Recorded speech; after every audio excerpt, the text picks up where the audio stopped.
अच्छा, मुझे काम करते देख के ना आपने माशाल्लाह कहना है, घबराना नहीं है। ये पीवीसी पाइप को फिक्स करना दुनिया का आसान तरीन काम है। ये नया है हमारे पास और इसकी मदद से मैं बहुत आसानी से बहुत कम वक्त में बहुत ज्यादा लकड़ियां बहुत जल्दी से काट सकती हूँ। अस्सलाम वालेकुम, सुबह बखैर। आज मैं अपने साथ अपनी सर्कुलर सॉ लेकर आई हूँ और ऑफ कोर्स ये बिजली की तार भी लानी पड़ी है मुझे कि यहाँ पे कम हो जाएगी। तो आज मुझे जो काम करना है वो मैं आपके साथ शेयर करती हूँ एक एक करके। कल मैंने कह दिया कि अब मैं इस स्टोर में ज़्यादा नहीं आऊँगी और इस मेरी सारी कमाई खा लिया है, तो मुझे आज फिर आना पड़ गया। प्राइमर एंड सीमेंट, ये एक सेट लेना है। ये एक कैप चाहिए, 2 कैप ले लिए, 2 ये जोड़ ले लिए। चलो जी चले। आप ये पाइप को फिक्स करना पड़ेगा क्योंकि कुएं से पानी बंद किया हुआ सारा और हमारे पास पानी नहीं है। पीवीसी पाइप को फिक्स करना दुनिया का आसान तरीन काम है। 2 लिक्विड चाहिए होते हैं। पहले को प्राइमर कहते हैं जो कि पर्पल कलर का होता है, जहाँ जॉइंट लगाना हो उसके ऊपर लगाते हैं और जो कपलिंग होती है उसके ऊपर लगाते हैं। इस वक्त मैं इस पाइप को यहीं पे क्लोज कर रही हूँ फॉर राइट नाउ, क्योंकि अभी मैं जमीन को खोद कर इसका अगला हिस्सा फाइंड करने के बिल्कुल मूड में नहीं हूँ। मैं जहाँ काम कर रही हूँ मुझे वहाँ पहले काम करना है, तो वो बाद में होगा। प्राइमर लगा लेने के बाद दूसरा लिक्विड भी उन्होंने उसी पैक में दिया होता है साथ ही, जिसे पीवीसी ग्लू या पीवीसी सीमेंट कहते हैं। उसका एक कोट लगा देना है दोनों पर और फिर उसको जॉइंट कर देना है। थोड़ा सा जोर लगा के उसको घुमा घुमा के पाइप के ऊपर फुली इंस्टॉल करना होता है और एक दफा जब ये इंस्टॉल हो जाए एंड दैट्स इट, काम हो गया। दरख्त की जड़ निकाली थी और ये पानी का पाइप टूट गया था जो कि अभी हमने फिक्स कर दिया क्योंकि कुएं का सारा पानी यहाँ से बाहर निकल रहा था। अब एटलीस्ट 30 मिनट्स के लिए ना हमें उस कनेक्शन को छोड़ देना है। तब तक हम फिक्स करेंगे हमारी चेन सॉ। इसकी जगह मैं लेकर आ गई हुई हूँ ये नया वाला। ये चेन तो फारिग है, इसको तो पड़े करो ना। ये नया है हमारे पास और ऑलमोस्ट उतना ही है, थोड़ा सा मुख्तलिफ है पर काम करेगा। ये इसका आगे से खोलना पड़ेगा।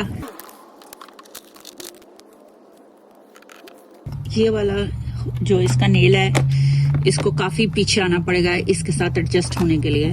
मैं bring it down a little bit more, तभी पता चलेगा कि आया कि इसको फिट होता है कि नहीं। ऐसे तो नहीं रोड के आ गए हम। नहीं, हो गया। ये सीधा नहीं हुआ, ये हो गया सीधा। नहीं जी, फिट हो गया ये यहाँ पर। मैं इसका ये वाला पार्ट बंद कर देती हूँ ताकि ये तो एक जगह पे एक काम खत्म हो।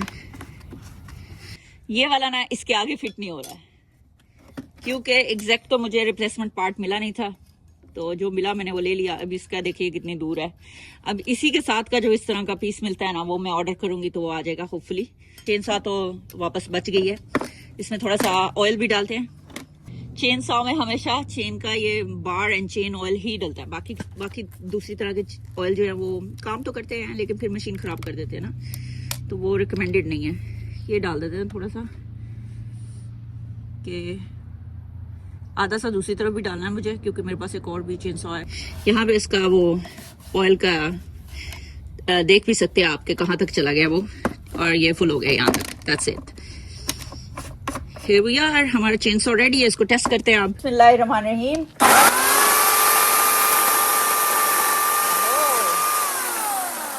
जबरदस्त काम हो गया हमारा। हमारी चेन सॉ फिर से नहीं होगी। 30 मिनट्स तक छोड़ना होता है पाइप को फिक्स होने के लिए। अभी मैं जाके इसका पंप ऑन करती हूँ कुएं का, जिसका यहाँ पे यार खुला ही पड़ा हुआ है। ओहो, ये वाला आई थिंक ये हमारी वो टैब मिडल ऑफ नोवेयर, लेकिन इसमें पानी आता है। मैंने पानी वहाँ से ऑन किया ना, तो ये देखें ये। अब हम हमारा प्रेशर वॉशर यहाँ पे कनेक्ट करते हैं ताकि इस जगह को वॉश किया जा सके। इसके साथ ये पानी का पाइप कनेक्ट कर दें। अब पहले मैं पानी को खोलूंगी और फिर हमारे प्रेशर वॉशर को ऑन करूंगी। मार गया।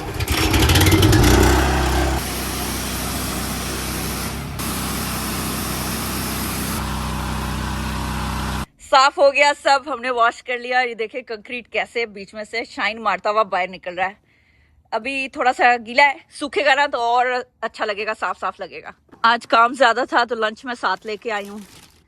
काफी सारा सामान है मेरे पास, लेकिन मैं एक सैंडविच लूंगी इस वक्त। और ये है हमारा स्पार्कलिंग वाटर। अब मेरे इस कॉम्पैक्ट चेन सॉ की अनबॉक्सिंग का टाइम आ गया, तो इसे लेके चलती हूँ मैं वहां पर और इसको खोलती हूँ और देखते हैं कि ये है कैसी।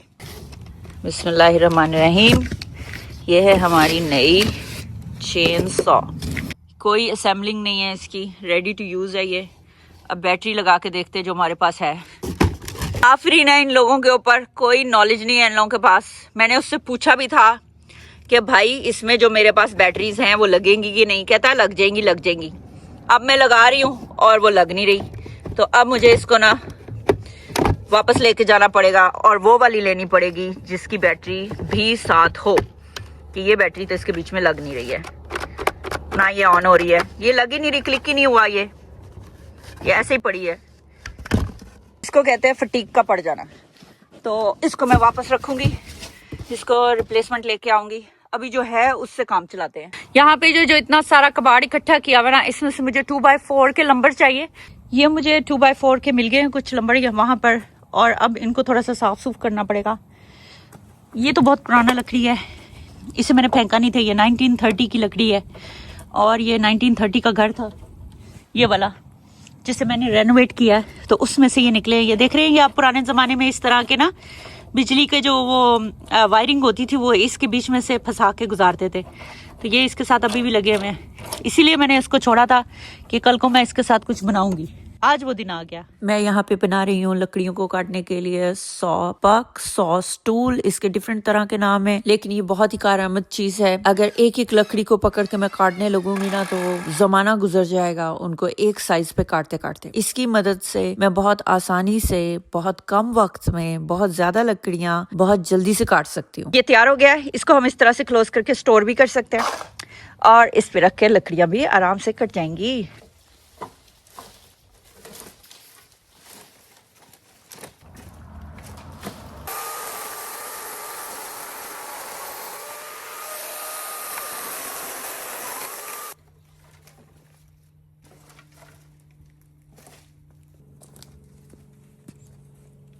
देखिए ये कितनी ज़बरदस्त चीज़ है, इसके ऊपर मैं कितनी सारी लकड़ियों को इकट्ठा रख रही हूँ और इकट्ठा काट पा रही हूँ। अच्छा, इसके साथ मैंने एक वेट भी बांधा हुआ है और एक स्ट्राइप के साथ, उसके एक पाँव के साथ उसको बांध दिया हुआ है। मैं लकड़ियों के ऊपर रख देती हूँ ताकि लकड़ियाँ इधर उधर मूव ना हो। ओके जी, उसके बाद फिर मैं अब चली गई हूँ अपने अगले प्रोजेक्ट की तरफ, जो कि है अब मुझे फायरवुड को स्टोर करने के लिए कुछ स्टैंड्स बनाने, जिसके लिए अगेन मैं कुछ पुराना लंबर ढूंढ रही हूँ। मेरी कोशिश है कि स्क्रैप वुड ही यूज हो जाए और मुझे बाहर से कोई नई लकड़ी ना खरीदनी पड़े। ये कुछ स्क्रैप वुड मैंने निकाल लिया है यहाँ से, इस कबाड़ में से। ढेर यहाँ पे और भी है, इसमें काफी कुछ और भी पड़ा है। अब हम चलते हैं हमारा फायरवुड का फ्रेम बनाने। ब्लॉक्स इसलिए नीचे यूज किए जाते हैं ताकि लकड़ियां जो है वो जमीन के ऊपर ही ना पड़ी हों, थोड़ी सी ऊंची हों और उनमें मॉइस्चर ट्रैप ना हो। और जो स्ट्रक्चर और फ्रेम मैं बनाने वाली हूँ उसमें भी सिंडर ब्लॉक हेल्प करेंगे, क्योंकि साइडिंग का वुड ब्लॉक्स के गैप्स के अंदर खड़ा होगा। बनाया किस तरह से, मैंने इसको एक ब्लॉक एक कॉर्नर पे है, एक सेंटर में, एक दूसरे कॉर्नर पे है। 2 2x4x8 यहाँ पर है और 2 इस तरफ आएंगे। अभी ऐसे ब्लॉक को उड़ा के लेके जा रहे हैं। अभी ये स्टडी हो जाना, यहाँ पे हम इनको नेल वेल लगाएंगे ना, सेट हो जाएंगी ये। अच्छा जी, मिनट सेट कर लूँ मैं पहले इसको। नंबर मैं यहाँ सेंटर में रख रही हूँ। ये सारा स्क्रैप वुड है, यानी खरीद के लाया मैंने इस प्रोजेक्ट के लिए। ये देखिए लग गया है यहाँ पर और यहाँ से ये इसके बीच में आना चाहिए, क्यों नहीं आता? ओके, बराबर ही आ गया। ये है इसका फॉर्मूला। अब इसके ऊपर हम लोगों ने लॉग स्टोर करने हैं। ये हमारे पास एक लकड़ा पड़ी हुई है, इसको कैसे रखेंगे।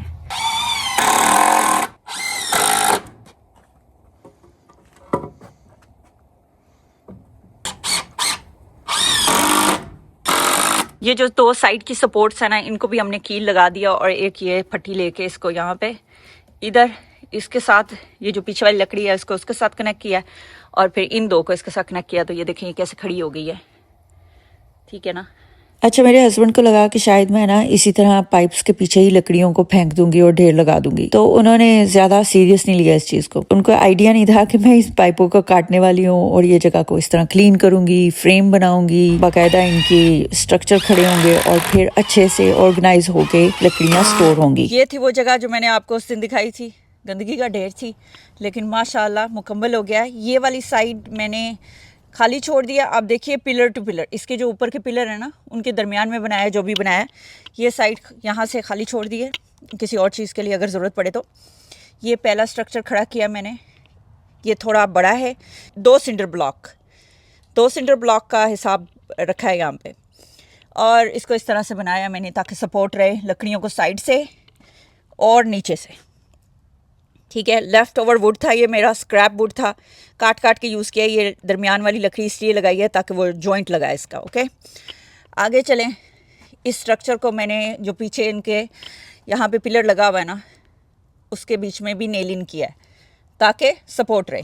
इसके आगे जो है वो सिंगल ब्लॉक यूज़ किया मैंने, एक एक ब्लॉक पे बनाया है। बिल्कुल उसी तरह का पैटर्न है। ये 1 है, 2 है और आगे 3 है। अल्हम्दुलिल्लाह काफ़ी जगह रहेगी लकड़ियों को स्टोर करने की अब। और यहाँ पे भी ये जगह खाली छोड़ दी है कि इन केस यहाँ से अगर बाद में खान रास्ता बनाना चाहेंगे, जो कुछ भी हो, तो आगे लकड़ियाँ ना पड़ी हों। कि ये कॉर्नर है हमारे घर की फेंस का, इसके साथ ये इलेक्ट्रिक फेंस लगी हुई है। तो ये जगह ऐसे हमारी माशाल्लाह तैयार हो गई है। इतने दिनों से हम लोग लगे हुए थे, तो शुक्र है कि आज ये काम तो मुकम्मल हुआ। अब अगला काम शुरू होता है यहाँ से। देखिए, एक काम ख़त्म होता है, अगला शुरू हो जाता है। यहाँ से अगला काम है कि अब जितनी भी लकड़ियाँ जहाँ भी बिखरी पड़ी हैं, यहाँ पर उधर जो नए दरख्त काटे हैं, जितनी भी लकड़ियाँ हैं हमारे पास, वो सब साइज़ पे काट के ला के यहाँ पर रखनी है। ये अब हमारा अगला काम है। ये आज मेरी ज़िंदगी में पहली दफ़ा है कि मैं फायरवुड की स्टैकिंग कर रही हूँ, और ये मुझे इतना फन लगा है ना काम, कि ऐसे है जैसे कोई बंदा गेम खेल रहा होता है। ये पजल पीसेस की तरह है, एक दूसरे के ऊपर वो खुद ब खुद ही फिट होती चली जाती है। ये वुड हमारे पास पुराना वुड है, ये पहले से था, इसकी जगह मूव की गई तो इसे ला के यहाँ पे ऐसे ही फेंक दिया गया मट्टी के ऊपर। तो कुछ जो है वो खराब भी हो गया है, कुछ ठीक है, तो मुझे सॉर्ट आउट करना पड़ा है। पहले मैं आके सॉर्ट आउट करती थी, फिर कार्ट में भरती थी, फिर वहां ले जाके फ्लिप करती थी और फिर उसको स्टैक करती थी। अच्छा, मुझे काम करते देख के ना आपने माशाल्लाह कहना है, घबराना नहीं है। ये इतना काम हमेशा ही मुझे नहीं करना पड़ेगा। ये इस तरह से है कि जैसे एक इंसान सिस्टम लगा रहा होता है ना, तो शुरू में उसको बहुत काम करना पड़ता है, फिर जब एक सिस्टम बन जाता है तो ज्यादा काम नहीं करना पड़ता है। एक दफा जब ये सब कुछ सॉर्ट आउट हो जाएगा और सब कुछ सेट हो जाएगा ना, तो आगे जितनी भी लकड़ी कटा करेगी ना, वो साइज पे कट के सॉर्ट आउट होके आराम से ऊपर आके बैठ जाया करेगी। हर दफा हर साल थोड़ी ना स्क्रैच वर्क करना पड़ेगा। अच्छा, फायरवुड का ऐसा होता है कि अगर आप आज एक लकड़ी काट रहे हो ना, तो आप उसको 12 महीने के बाद ही जला सकते हो। तो 12 महीने तक उसे स्टैक करके रखना होता है और उसको गीले ही काट के स्टैक लगा देना होता है। इस वाले ढेर को इस वाले ढेर में कन्वर्ट किया मैंने थोड़ा सा, लेकिन अभी भी वो सब गंद वहीं का वहीं है, तो इसको टाइम लगेगा। पर मैं बीच में ब्रेक लेने चली गई थी ना, मैंने जिग बनाई, वो जगह क्लीन की, तो अब इस तरफ आ गई हूँ मैं। अब इंशाल्लाह अगले व्लॉग में ये सब क्लीनिंग भी हो चुकी होगी। माशाल्लाह जो पुरानी करामत वुड थी वो मैंने यहाँ पे सारी स्टैक कर दी है। देखिए कितनी अच्छी लग रही है और कितनी साफ सुथरे तरीके से यहाँ पड़ी हुई है अब। और ये अभी जगह खाली है। देखिए ये कुछ वुड जो है ये बिल्कुल किसी काम की नहीं रही, लेकिन इसको क्या करूँगी कि मैं जब रेस्ड बेड गार्डन बनाऊंगी ना, उसके नीचे ये लकड़ी काम आ जाएगी। वो उसको फिल करने के लिए, उसकी बेस को फिल करने के लिए वुड यूज़ कर सकते हैं, तो मैं ये वुड उस वक्त यूज़ कर लूँगी, तो ये अभी ज़ाया नहीं होगा। मेरी आज 100 काम नहीं की, इसलिए ये लकड़ियाँ यहीं आज रह गई हैं, तो आज उसकी भी रिप्लेसमेंट करवा लूँगी इंशाल्लाह। तो आज के दिन में हमने काफ़ी काम खींचा है अल्हम्दुलिल्लाह। जितना भी हुआ है बहुत अच्छा हुआ है। ठीक है, अब मैं चाहती हूँ आपसे इजाज़त। अल्लाह हाफिज़।